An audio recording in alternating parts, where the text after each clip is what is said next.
Hello friends, 3RP വിഷ്വൽസിൻ്റെ പുതിയൊരു കാഴ്ചയിലേക്ക് എല്ലാവർക്കും സ്വാഗതം. സുഹൃത്തുക്കളെ, കേരളത്തിൽ ട്രോളിംഗ് നിരോധനം തുടങ്ങിയതോടെ മത്സ്യ ലഭ്യത കുറഞ്ഞ സാഹചര്യത്തിൽ ഇവിടെ മത്സ്യത്തിന് വളരെ വില കൂടുതലാണ്. മത്തിക്ക് 400 രൂപ വരെ വിപണിയിൽ വില വരുന്നുണ്ട്. അതുപോലെ തന്നെ മറ്റ് മത്സ്യങ്ങൾക്കും വില വർദ്ധിച്ചിട്ടുണ്ട്. ഇപ്പോൾ ഈ കാണുന്ന അയിലയ്ക്ക് 320 രൂപയാണ് വില. ഈ മാന്തലിൻ്റെ വില 400 രൂപയാണ്. മത്തിയോടൊപ്പം വില വന്നിരിക്കുകയാണ്. ഈ ചൂടയ്ക്ക്, ആനച്ചൂടയെന്ന് പറയും, ഈ ചൂടയ്ക്ക് 350 രൂപയാണ് ഇന്നത്തെ വില. നമ്മളിപ്പോൾ കണ്ട ഈ മത്സ്യങ്ങൾ വിവിധ സ്ഥലങ്ങളിൽ നിന്നും മാർക്കറ്റുകളിൽ വന്ന് അവിടെ നിന്നും എടുത്ത് കച്ചവടം ചെയ്യുന്ന ആൾക്കാരാണിത്.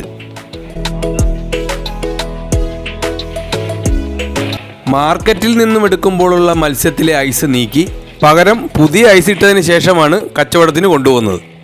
ഓരോ വീടുകൾ തോറും കയറി ഇറങ്ങി കച്ചവടം ചെയ്യുന്ന വ്യാപാരികളാണിത്. പുലർച്ചെ 3 മണിക്ക് തുടങ്ങുന്ന ജോലി സന്ധ്യയാകുമ്പോഴാണ് ഇവരുടെ ജോലികളെല്ലാം കഴിയുന്നത്.